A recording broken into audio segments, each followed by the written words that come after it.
Have you ever had one of those days, or maybe one of those weeks, where you feel like you're just constantly putting out fires? You have these big plans, these big goals, but you never seem to have the time to work on them? Well, it doesn't matter if you're a CEO or a student, you're facing the exact same challenge. It's this constant battle between the urgent needs of today and the really important goals of tomorrow. And that is the strategist's paradox. And this right here, this is the core of it all. It's the multi-million-dollar question that keeps even the best leaders up at night. I mean, think about it. If you only focus on this quarter's results, you could be completely irrelevant in 5 years.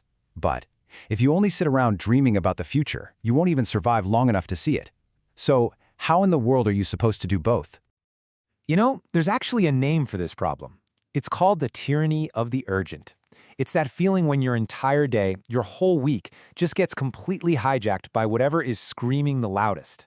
All those resources you set aside, your time, your money, your energy, for the big, important stuff, they just get vacuumed up by the day-to-day grind of keeping the lights on.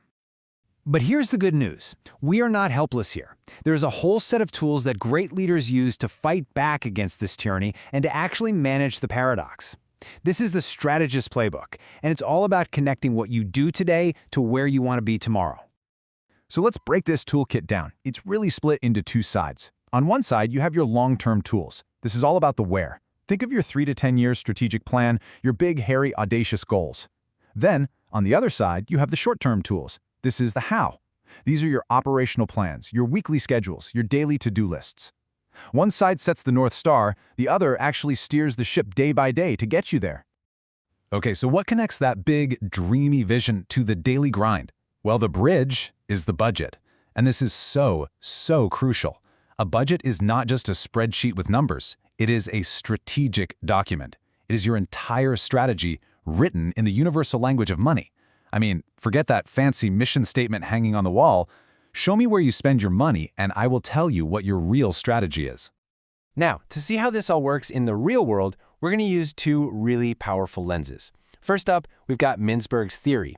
This basically helps us see if a company's strategy is deliberate, a grand plan from the top, or if it's emergent, just kind of bubbling up from what's working on the front lines.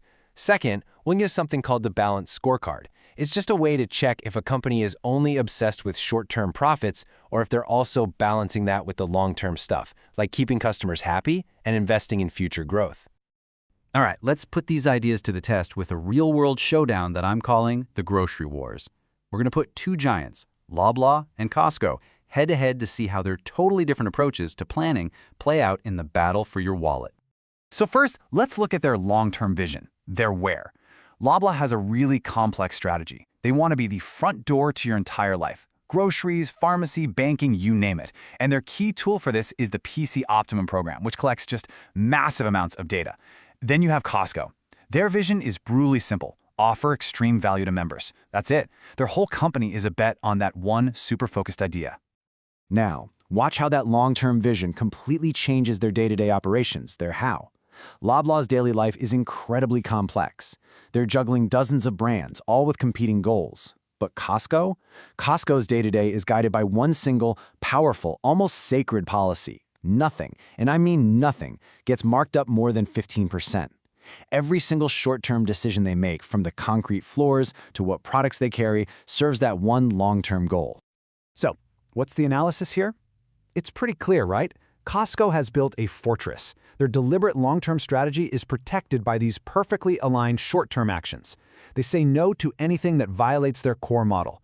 Loblaw, on the other hand, lives inside the strategist's paradox every single day, constantly trying to manage that tension between all of their short-term brand needs and their big long-term vision. So what can we learn from all this? What's the secret sauce?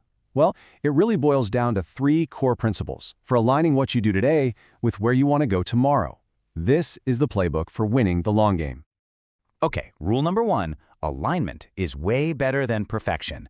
A simple, good enough plan that everybody actually follows, like Costco's, is so much more powerful than some brilliant, perfect strategy that just sits on a shelf collecting dust.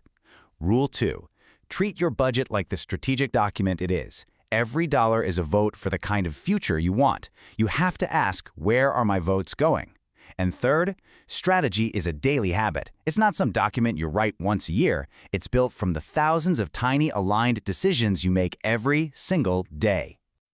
Okay, so these principles obviously work for billion-dollar companies, but here's the really cool part. This playbook, it works for us too. So how can we take these exact same ideas and apply them to our own lives, to finally bridge that gap between our daily grind and our biggest dreams? And this is becoming more important than ever. I mean, think about it. As new technologies like generative AI start to automate a lot of our short-term operational tasks, our unique human value is gonna shift. Our job, no matter what field we're in, is gonna become less about managing the day-to-day and almost entirely about defining a clear, compelling, long-term vision. So let's bring this home. How does this matter for you right now, today? Well, whether you're planning for college, trying to save for a house, or starting a new career, you are smack in the middle of your own strategist paradox. You have to balance this week's assignments and your shifts at work with the person you're trying to become in the next 5 years. So here it is, your personal planning kit. It's just 3 steps. Step 1, set a really clear long-term goal. That's your strategic plan. Step 2, build a weekly operational plan. Block out your classes, your work, your study time. Those are your short-term tools. And step 3, the most important part, connect them with a budget of both your time and your money to make sure they are actually serving that big goal. And that brings us to the final and most crucial question I want to leave you with. Think about your biggest goal right now. What is the one simple core policy, your personal no markup over 15%, that will protect that goal from the tyranny of the urgent and keep your daily actions perfectly aligned with the future you are trying to build?